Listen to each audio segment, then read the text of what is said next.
আয়াতুল কুরসির অনেক ফজিলত রয়েছে।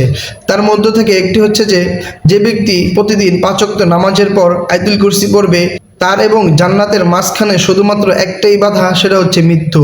অর্থাৎ সে মৃত্যুর সাথে সাথে জান্নাতে প্রবেশ করবে। কিন্তু আমাদের মধ্যে অনেকেই আছি সঠিকভাবে সঠিক উচ্চারণে আয়াতুল কুরসিটা পড়তে পারি না। তাহলে চলুন আজকের এই ভিডিওতে আমরা সঠিক উচ্চারণে শব্দে শব্দে আয়াতুল কুরসিটা শিখে নিই। আমার সাথে সাথে সবাই পড়ুন।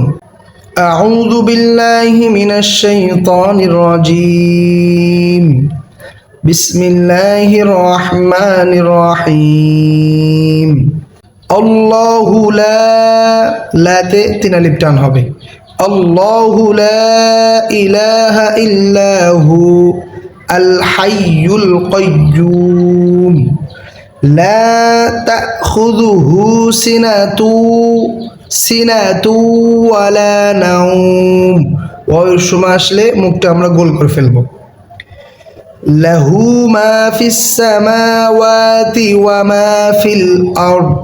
আরদ পুর হবে মোটা করে, আরদ। মান যাল্লাযী 3টে হরফ খুব পাতলা করে পড়তে হয়। একটা হচ্ছে জাল, আর একটা হচ্ছে য, আর একটা হচ্ছে সা। এই 3টে হরফ খুবই পাতলা করে পড়তে হয়, জিহ্বাটা নরম করে।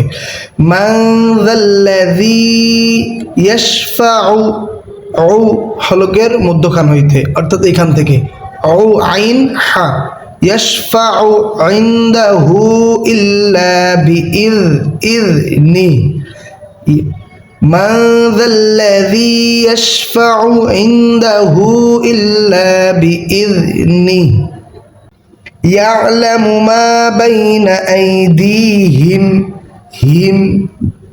يعلم ما بين أيديهم وما خلفهم ولا يحي চাপ দিয়ে হলকের মধ্যখান থেকে হা সবসময় মনে রাখবো। ওয়ালা ইউহিতুনা, তা আর ত দুইটার মাঝখানে অনেক পার্থক্য রয়েছে, তা আর হচ্ছে ত। ওয়ালা ইউহিতুনা বিশাইইম মিন ইলমিহি 3 আলিফ টান। মিন ইলমিহি ইল্লা বিমা শা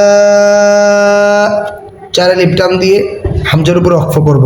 শা বিমা শা। ওয়াসিআ কুর অনেকে কফ, এদিকে কফ পড়ে ফেলে। ওয়াসিআ কুরসিয়্যুহুস সামাওয়াতি ওয়াল আরদ, আবার সেই মোটা হবে, পুর হবে, আরদ। ওয়ালা ইয়াউদুহু হিফযুহুমা, আবার সেই য পাতলা করে, হিফযুহুমা। ওয়া হুয়াল আলিয়্যুল আযীম। আলী হলকের মধ্যখান হইতে, আলিয়্যুল আযীম। সাদাকাল্লাহুল আযীম। আল্লাহ সুবহানাল্লাহু তাআলা আমাদেরকে এই সঠিক উচ্চারণে মাখরাজের মতো করে সঠিকভাবে আয়াতুল কুরসি পাঠ করার তৌফিক দান করুক। সকলে বলি আমিন।